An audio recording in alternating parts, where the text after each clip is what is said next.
Ivan Sergeyevich Turgenev, The Quiet Knife, 1818 to 1883. Birth in Fear, Love in Snow. Ivan Sergeyevich Turgenev was born on the 18th of October 1818 at Spasskoye Lutovinovo, a decaying provincial estate where serfs outnumbered books and silence mattered more than speech. The house was ruled by his mother, Varvara Petrovna, a woman of intelligence, culture, and unrestrained cruelty. She kept pistols on the breakfast table and whips in the corridor. Her violence was precise, habitual, and bureaucratic. Turgenev's father, Sergey Nikolaevich, a retired cavalry officer, preferred horses, hunting, and absence. From him, Turgenev learned restraint and melancholy. From his mother, he learned fear. From the collision of the two, he learned observation. French was spoken more naturally than Russian in the house. Cruelty arrived quietly. At 16, Turgenev fled to St. Petersburg with his first poems and his first coat that did not quite fit. Snow, literature, and loneliness arrived together. Education and the Western Pole. Turgenev was educated in Moscow, St. Petersburg, and later Berlin. Germany mattered. There, he absorbed Hegel, Schiller, and the idea that history had a structure, not just a ruler. Russia, by contrast, appeared shapeless, emotional, and stalled. This tension never left him. He would remain a Russian writer who needed Europe to breathe. Unlike Dostoevsky, exile did not radicalize him. Unlike Tolstoy, land did not anchor him. He belonged to borders. Paris, hunger, and a white dog. Much of Turgenev's adult life was spent abroad: Paris, Baden-Baden, Berlin. Literature there smelled of absinthe, wet wool, and late nights. It also smelled free. In Paris, he met Pauline Viardot, a Spanish-born opera singer, married, magnetic, and unattainable. He fell in love once and never recovered. He followed her across Europe for decades. He wrote to her constantly. He wrote to her husband, too. Everyone pretended this was normal. Turgenev's fiction would never again imagine love as possession.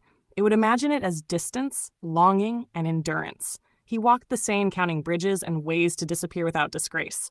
He did not vanish. He wrote instead: a hunt, a storm, and a fire in the field. In 1847, Turgenev returned briefly to Russia.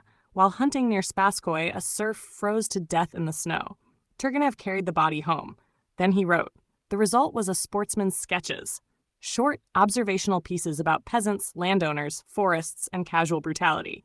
There were no speeches, no manifestos, just facts, weather, and silence. It was enough. The book exposed serfdom without raising its voice. The educated classes were disturbed. The Tsar noticed. The censors panicked. Turgenev was placed under house arrest and effectively exiled to his own estate. The sketches would later be cited as contributing to the moral climate that led to the emancipation of the serfs in 1861. Turgenev did not claim credit. He did not deny it either. Fathers and Sons. In 1862, Turgenev published Fathers and Sons. It detonated quietly. At its center stands Bazarov, a young doctor, materialist, nihilist, and enemy of sentiment. He rejects art, religion, and romantic language. He loves dogs. He respects frogs. He dies from infection after a careless autopsy. No heroics.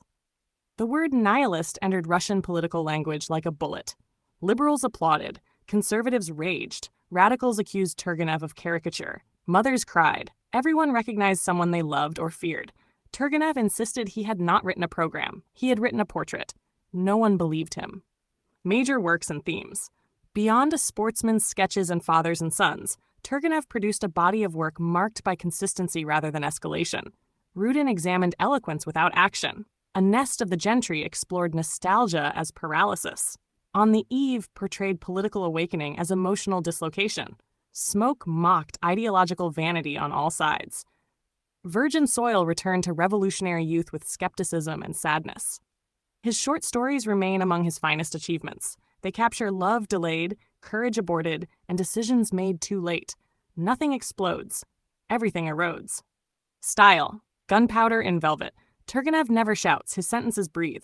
They move slowly, scented with lilac, grass, and smoke. Then the knife goes in. People die between commas. Love occurs in glances across tables. The aristocracy remains polite while the floor quietly floods. Nature watches without comment. Birch groves, rivers, snowfields are not backgrounds. They are accomplices. Where Tolstoy explains, Turgenev observes. Where Dostoevsky screams, Turgenev exhales. Life on the border. Turgenev never fully returned to Russia. He remained a European Russian and a Russian European. This made him suspect at home and indispensable abroad. He introduced Russian literature to Europe as something refined, not barbaric. He was admired by Flaubert, Zola, and Henry James. In Russia, he was tolerated, criticized, and quietly needed. Death and burial. Turgenev died in Paris on the 3rd of September 1883, his lungs destroyed by disease. He asked to be buried in Russia. He was interred at the Volkovo Cemetery in St. Petersburg. There were no grand speeches, only wind, and a few men in top hats who remembered being wounded without ever hearing a scream. Place in Russian literature. Turgenev is the polite assassin. He kills illusions softly. While Dostoevsky drags you into the cellar, Turgenev invites you to tea. The poison is already in the cup. He does not describe revolution. He describes the wallpaper peeling the morning after. Fathers and Sons is not a manifesto, it is a conversation. One generation asks, "Do you love?" The other replies, "I dissect." That is enough to start a civil war. Turgenev taught literature that cruelty need not shout, it can whisper, and whispers last longer.